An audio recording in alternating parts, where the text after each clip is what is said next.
সুপ্রিয় চাকরি প্রত্যাশী ভাই বোনেরা, সম্প্রতি আবারও বাংলাদেশ পানি উন্নয়ন বোর্ড থেকে বিশাল একটি নিয়োগ বিজ্ঞপ্তি প্রকাশিত হয়েছে, যেখানে একটি মাত্র পদে 468 জনকে নিয়োগ প্রদান করা হবে। আজকের এই বিজ্ঞপ্তির বিস্তারিত জানার আগে আপনারা যারা চ্যানেলে নতুন এসেছেন তারা অবশ্যই চ্যানেলটিকে সাবস্ক্রাইব করে নেবেন এবং যারা ফেসবুক পেজ থেকে দেখছেন তারা অবশ্যই পেজটিকে ফলো দিয়ে পাশে থাকবেন। আজকের নিয়োগ বিজ্ঞপ্তির পদটির নাম হচ্ছে ওয়ার্ক অ্যাসিস্ট্যান্ট, 16তম গ্রেডের বেতন স্কেল প্রদান করা হবে, যেখানে 468 জনকে নিয়োগ প্রদান করা হবে। শিক্ষাগত যোগ্যতা হচ্ছে উচ্চ মাধ্যমিক সার্টিফিকেট বা সমমানী পরীক্ষায় উত্তীর্ণ। এছাড়াও নির্মাণ কাজে কমপক্ষে 1 বছরের বাস্তব অভিজ্ঞতা থাকতে হবে। এই পদটিতে বাংলাদেশের সকল জেলার প্রার্থীরা আবেদন করতে পারবেন। যারা 28/6/2020 খ্রিস্টাব্দে আবেদন করেছেন তাদের পুনরায় আবেদন করার কোনো প্রকার দরকার নেই। এই শর্তগুলো আমি বলতেছি না, কারণ ভিডিওটি অনেক লম্বা হবে, তাই যেগুলো শুধু আপনাদেরকে না জানালেই নয়, আমি সেগুলো শুধু বলতেছি। অনলাইনে আবেদন পূরণ এবং দাখিল এবং পরীক্ষার ফি জমাদানের সময়সীমা হচ্ছে 18ই সেপ্টেম্বর বিকাল 4টা পর্যন্ত। এই সময়ের মধ্যে অবশ্যই আপনারা আবেদন করবেন।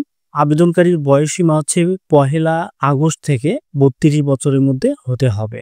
প্রার্থীকে অবশ্যই সদ্য তোলা রঙিন ছবি অনলাইনে আপলোড করতে হবে। ছবিতে কোনো কালার ব্যাকগ্রাউন্ড ব্যবহার করা যাবে না। সাদা ব্যাকগ্রাউন্ডে সুস্পষ্ট মুখমণ্ডল সম্বলিত রঙিন ছবি আপলোড করতে হবে। বিশেষভাবে উল্লেখ্য যে সদ্য তোলা রঙিন ছবি ব্যতীত অন্য ছবি ব্যবহার করলে কর্তৃপক্ষ প্রার্থীর বৈধতা বাতিল করার অধিকার সংরক্ষণ রাখে। যেসব ডকুমেন্ট আপনাকে দাখিল করতে হবে, আবেদনের সময় অনলাইনে কোনো প্রকার ডকুমেন্ট দাখিল করতে হবে না। তবে লিখিত পরীক্ষায় উত্তীর্ণ প্রার্থীদের অর্থাৎ কেবলমাত্র মৌখিক পরীক্ষার জন্য নির্বাচিত প্রার্থীদের মৌখিক পরীক্ষার সময় প্রয়োজনীয় শিক্ষাগত যোগ্যতা ও অভিজ্ঞতা কলামে উল্লেখিত সনদপত্র নম্বর সহ সকল শিক্ষাগত যোগ্যতা সত্যায়িত অনুলিপি জমা দিতে হবে এবং মূল কপি প্রদর্শন করতে হবে। তাছাড়া জাতীয় পরিচয়পত্র, নাগরিকত্ব সনদ, প্রথম শ্রেণী কর্মকর্তা কর্তৃক প্রদত্ত চারিত্রিক সনদ, বিদেশি শিক্ষা প্রতিষ্ঠান থেকে প্রাপ্ত ডিগ্রির ক্ষেত্রে বিশ্ববিদ্যালয় মঞ্জুরি কমিশন হতে ইস্যুকৃত সমমান নির্ধারণী সার্টিফিকেটের সত্যায়িত কপি জমা দিতে হবে এবং মূল কপি প্রদর্শন করতে হবে।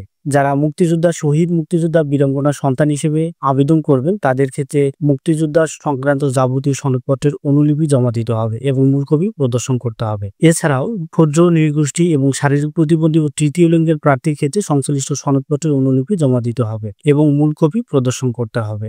এই শর্তগুলো ছাড়াও এখানে আরো বেশ কতগুলো শর্ত দেয়া আছে, যেগুলো আপনারা আবেদন করার পূর্বে অবশ্যই ভালোভাবে পড়ে তারপরে আবেদন করবেন, সেটাই সব থেকে ভালো হবে।